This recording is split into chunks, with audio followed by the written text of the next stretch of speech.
안녕하세요. 나무의사 김철응입니다. 나무와 관련된 이야기, 나무와 관련된 궁금한 이야기, 나무와 관련된 최신 정보를 담아서 여러분들과 함께하고 있습니다.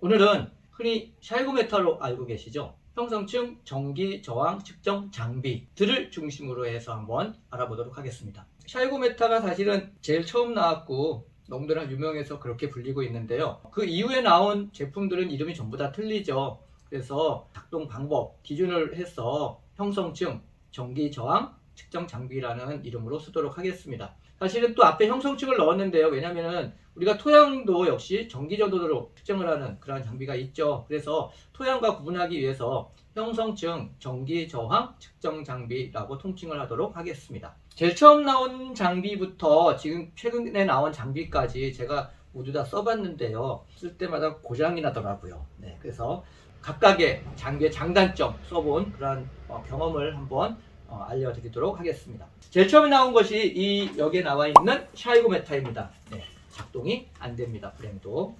이 샤이고메타는 우리가 알고 있듯이 이 탐침을 꽂아서 전기저항치로 측정을 하는 그러한 장비가 되겠습니다. 제일 처음 나왔고 단위는 킬로옴입니다. 킬로옴으로서 측정을 하는데 이 샤이고메타가 단순히 형성층의 전기저항만을 재는 것이 아니라 부후도 재는 그러한 기능이 있습니다.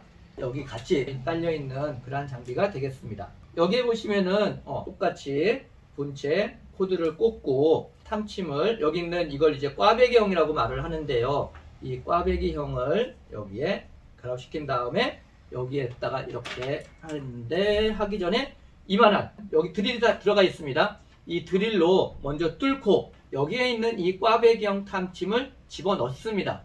집어넣으면은 이 넣을 때 약 0.7cm 정도씩 넣으라고 되어 있거든요. 그래서 0.7cm씩 넣으면은 수치가 변한답니다. 왜 그러냐면은 일반적으로 여기에 쓰이는 이 장비들은요, 목재에 있는 섬유 포화 습도라는 것이 있답니다. 상당히 낮다고 그럽니다. 심재 쪽으로 들어가면은요. 그래서 여기에서 나오는 포화 습도의 차이를 가지고서 부후 정도를 측정한다는 것인데요. 건전한 나무에 수분이 많을까요? 부후된 나무에 수분이 많을까요? 그렇죠. 당연히 부후된 부분에 습도가 높을 겁니다. 그래서 기준치를 두고요. 0.7cm씩 넣을 때마다 그 수치의 변화가 약 75% 정도 떨어지면은 그 부분이 부후가 되거나 공동이 있다라고서 판단을 한다는 그러한 장비입니다. 상당히 아날로그적이죠. 깊이를 약 20cm 정도 뚫을 수 있네요.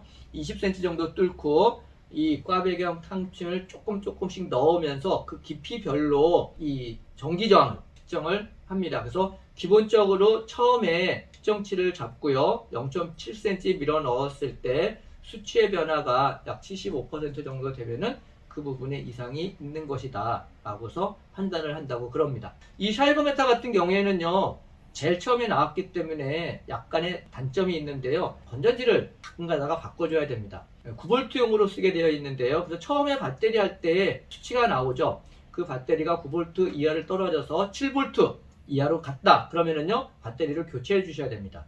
우리가 7V 이하가 됐을 때는요, 전기 저항을 주는 거잖아요. 건전지에서. 근데 이 전압의 세계 차에 따라 가지고 측정값이 틀리게 나올 수 있는 그런 단점이 있기 때문에 이 샤이고메타 같은 경우에 쓰시는 분 지금 있다면은요, 이 건전지가 7V 이하가 되면은 꼭 바꿔주셔야지 되고요. 측정할 때는요, 이런 꽈배기형, 그러니까 목재의 부우를 측정하는 그러한 장비들도 같이 포함이 되어 있다 하는 것이 특징이 되겠습니다. 기준 단위는 킬로옴 되겠습니다. 그 다음에 나온 것이 준수메타죠.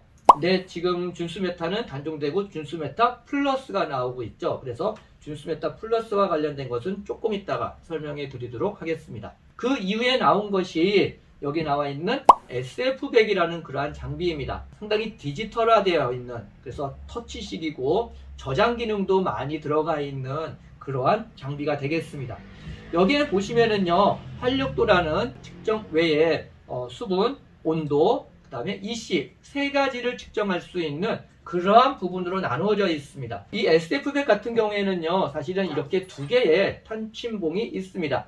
하나는 우리가 알고 있는 저런 샤이고메타에서 쓰는 그러한 탐침봉 똑같고요. 그 다음에 이 탐침봉 같은 경우에는요, 토양을 측정하는 그러한 장비가 되겠습니다. 그래서 각 침마다 온도, 수분, 이시를 측정할 수 있도록 되어 있습니다.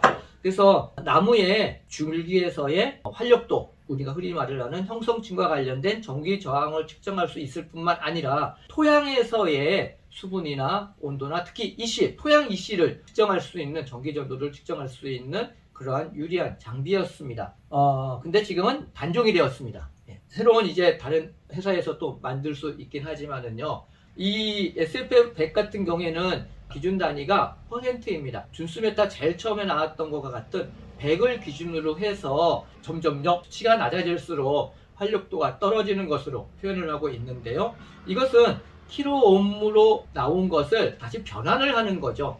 그래서 준수메타나 이 SF100이나 변환 과정에서의 약간의 서로 틀린 점들은 있는 것 같습니다. 그래서 똑같은 나무를 측정을 하더라도 다소 조금씩의 차이는 있고요. 그래서 절대 기준 단위가 아닌 상대 단위로서 표현이 되고 있다는 것이 약간의 단점으로 이야기될 수 있을 것 같습니다. 그 다음에 세 번째, 이 준수메타 플러스이죠.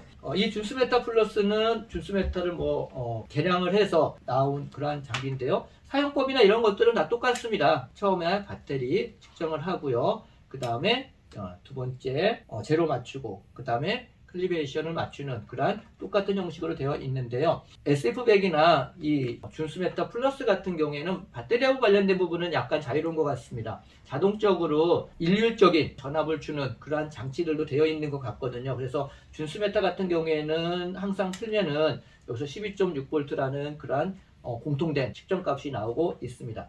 이 준수메타 플러스 같은 경우에는 과거의 준수메타에서 기준 단위를 퍼센트로 했던 것에서 한 가지 더 업그레이드 시켰죠. 킬로옴도 같이 표현을 해주고 있습니다. 그래서 여기에서 보시면은 그 다음에 킬로옴 단위 두 가지가 있습니다. 우리가 이제 한 가지 약간 주의해야 될 거는, 저희들이 일반적으로 이렇게 측정값을 쓸 때 어떤 장비를 가지고서 썼냐에 따라 가지고 기준 단위를 약간 오해해서 쓰시는 경우가 있는 것 같습니다. 킬로옴을 퍼센트로 또는 퍼센트를 킬로옴으로 적어주지 않으면은요, 오해를 할 수가 있는 그런 여지가 다분하거든요. 그래서 이러한 장비를 쓸 때는요, 분명하게 기준 단위가 무엇인지를 밝히신 상태에서 진단서를 쓰시거나 아니면 논문을 쓰시거나 그러시면은 도움이 되실 것 같습니다. 이 준수메타 이후에 TS메타라는 것이 나왔다고 그러는데 제가 직접 사서 써볼 기회가 없기 때문에 거기에 대한 장비는 설명을 해드리지 못하겠고요. 제가 써보지 않았다고 그래가지고 좋다 나쁘다 해서는 말씀드릴 수 있는 거는 아니라고 생각을 합니다. 이러한 전기 저항을 또는 나무 목재 안에 수분, 이러한 것들을 측정하는 것을 기준으로 해서 장비를 만들다 보니까 몇몇 분들이 이러한 목재 수분 측정기를 활력도에 측정을 하시는 분들이 계시는데요. 이거는 조금 잘못된 것 같습니다. 왜냐하면은 나무에는 목재, 섬유, 포화 습도라는 것이 있답니다. 근데 목재 쪽에서는요, 이 포화 습도가, 섬유 포화 습도가 굉장히 낮은 반면에 살아있는 조직에서는 이것이 굉장히 높은 수치를 나타낸다고 그럽니다. 그래서 샤이고메타에서는 아까 말씀드렸던 부우를 측정할 때는 27% 이상이라고 보통 말을 하고, 이러한 준수메타 같은 경우에는 일부 연구 자료에 의하면은 60% 이상일 때라고 보통 말을 하거든요. 그래서 100을 기준으로 했을 때 수치가 조금 낮은 거는 목재의 부우를 측정할 때 쓸 수 있는 그러한 장비라고 보시면 될 것 같고요. 섬유 포화 습도가 높은 것에서 부분에서 측정할 수 있도록 개발된 것이 이러한 형성증 전기저항 측정 장비라고 알아두시면 될 것 같습니다. 그래서 이 섬유 포화 습도가 낮은 것을 상대로 측정하는 장비하고 높은 것을 측정하는 장비하고는요, 측정값이나 방법이 조금 틀릴 수밖에 없거든요. 그래서 이러한 것들은 오해해서 쓰지 않으셨으면 좋을 것 같습니다. 그래서 목재 수분 측정기는 활력도하고는 상관이 없는 그러한 장비라고 봐주시면 될 것 같고요. 일부 이제 우리가 테스터기라고 말을 하나요? 멀티 장비가 있는데요. 이거는 이제 전압의 종류를 기준을 재는 그러한 장비인데, 여기에 200kΩ이라는 것이 있습니다. 200kΩ으로 재놓고 기본 단위를 측정하는 그러한 장비인데요. 이러한 것들이 우리 샤이고메타에서 보면은 또는 준수메타에서 보면은 항상 기준치가 200kΩ 되어 있죠. 여기에서 연관성이 있는 것으로 추정이 됩니다. 그래서 이러한 것들을 가지고서 측정을 하시려고 그러시는데 이것도 역시 안 됩니다. 200kg에 맞춰놓고 하더라도 전압이 약해요. 그래서 작은 나무는 일부 측정할 수 있지만 큰 나무에서 하면은요 수치가 안 잡힙니다. 그래서 이러한 장비들은 싸고 저렴하긴 하지만 실제 우리가 원하는 그러한 정확한 값을 얻기에는 굉장히 부족한 장비이기 때문에 쓰지 않으시는 것이 좋을 것 같습니다. 그리고 또 하나는 우리가 이러한 킬로옴을 중심으로 해서 나무의 건강도를 이제 측정한다고 그러는데요. 우리가 기준표라는 것이 있습니다. 10kΩ 이하는 굉장히 좋음, 15kΩ까지는 보통, 뭐 20kΩ 넘어간다든지 50kΩ 넘어가다든지 이런 식으로 킬로옴의 기준별로 나무의 활력도를 측정하는 기준표가 있는데요. 우리가 보통 측정했을 때 보통이다 라는 수치가 약 15kΩ 정도로 잡고 있습니다. 그래서 15kΩ 정도가 되면은 나무의 건강이 보통은 되는구나 하는 것인데 왜 15kΩ일까? 사실은 저도 잘 모르거든요. 그래서 궁금하면 좀 찾아봐야 되지 않겠습니까? 그래서 활력도 이 장비들을 쓴 그러한 논문들을 다 찾아서 수종별로 거기 있는 숫자들을 한번 다 더해본 다음에 평균값을 내봤습니다. 그러니까 수종도 굉장히 많이 나오더라고요. 예를 들어서 개나리 같은 경우에는 최저치가 11.4kΩ 나왔는데요. 최고치는 39.7kΩ이 나왔습니다. 근데 이건 최고하고 최저고요. 반복 횟수라든지 이러한 것들을 다 더해가지고 평균값으로 내보니까 15.9kΩ 나옵니다. 그 다음에 느티나무 같은 경우에는 최저는 2.8kΩ이 나옵니다. 근데 최고는 24.9kΩ이 나와요. 평균값으로 냈더니 느티나무는 약 7.9kΩ이 나오고 있습니다. 제가 왜 논문의 것을 썼냐면요. 이 샤이고메타나 이런 전기저항 측정 장비는 여름철과 겨울철의 수치가 굉장히 차이가 많이 납니다. 단적으로 제가 지난 여름철에 측정을 해본 느티나무는 약 4에서 5kΩ 정도가 나왔거든요. 이거를 한 달 전에 했더니 40kΩ이 나옵니다. 거의 10배 차이가 나는 거예요. 이 소리는 뭐냐면요. 이 측정 장비는 여름철에 써야 되는 거지 겨울철에 써서는 안 된다는 겁니다. 근데 이러한 논문에서 보면은요. 겨울에는 이런 것들을 연구할 게 아니기 때문에 대부분 생육기에 측정을 한 값이겠죠. 그래서 아주 겨울철에 나오는 숫자들은 거의 빠져있는 상태이기 때문에 이러한 것들을 모으면은 생육기에 평균값이 좀 정해지지 않을까. 그래서 이렇게 모아본 거거든요. 여기 보시면은요. 소나무 같은 경우에는 8.2kg이 제일 낮고요. 27.1kg. 그 다음에 평균이 15.7kg이 나옵니다. 그래서 전체적으로 보니까 수종별로 낮은 것도 있고 높은 것도 있긴 하지만 평균값이 15kΩ 정도는 나오더라 이겁니다. 여기서 탱자나무 같은 경우에는 한 22kΩ 정도가 나와요.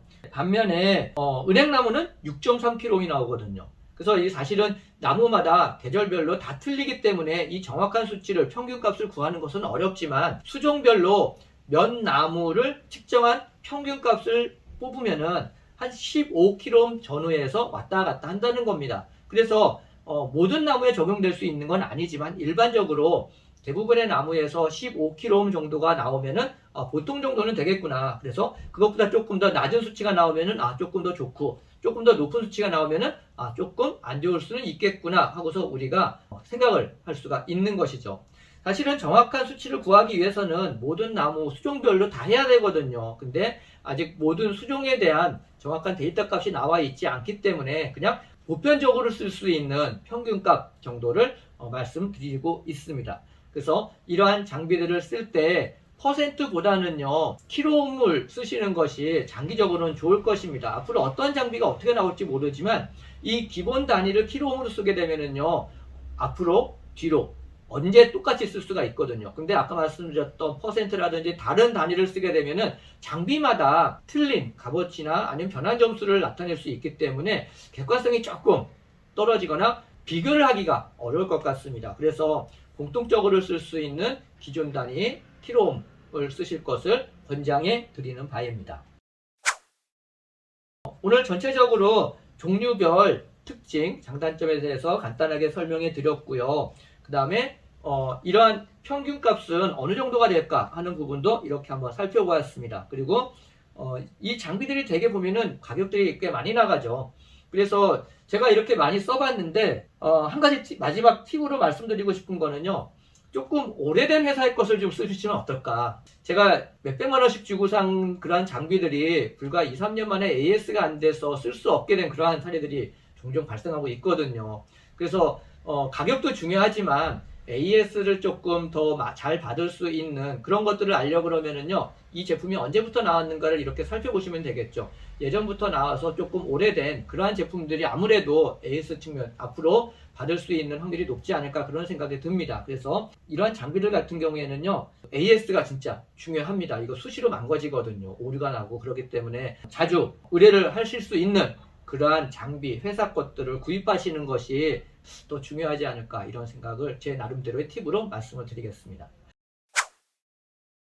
네, 오늘 형성증, 전기저항, 측정 장비라는 주제로 여러 개 제가 써봤던 장비들의 장단점 그리고 팁 한 가지 알려드렸습니다. 오늘 내용 이만 마치도록 하고요. 이러한 내용들과 관련되어서 궁금하신 것들이 있으시면은요, 언제든지 댓글을 달아주시면 친절하게 댓글을 다시 달아드리도록 하겠습니다. 오늘도 이만 마치도록 하겠습니다. 감사합니다.